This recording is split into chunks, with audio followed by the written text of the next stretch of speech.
车岛的第7天，然后现在真的是越骑越晚。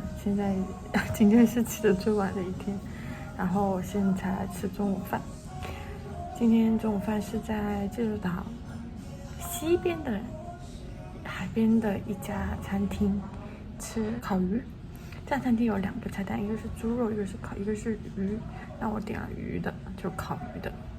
然后这边很多风车的地方，就是我今天打卡的海边景点。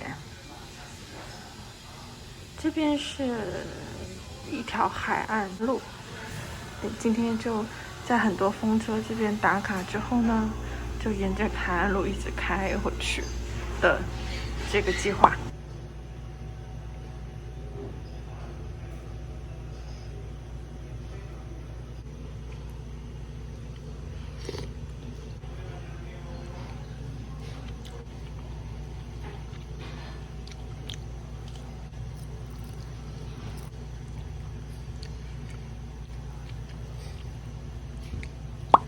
我现在先穿个外套去买咖啡，就沿着这个路边走去买咖啡就好了。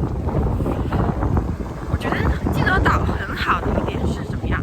济州岛就很多免费停车场，像我现在停的这个海边停车场也是免费的。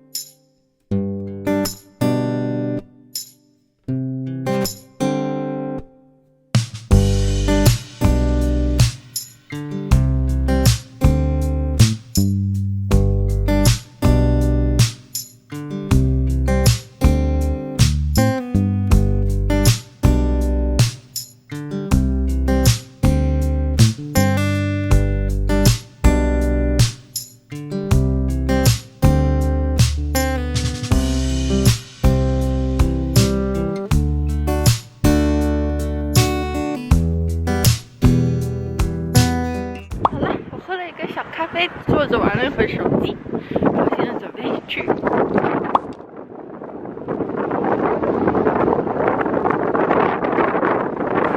看到这个电力中心之后呢，就往这边走进去就可以了。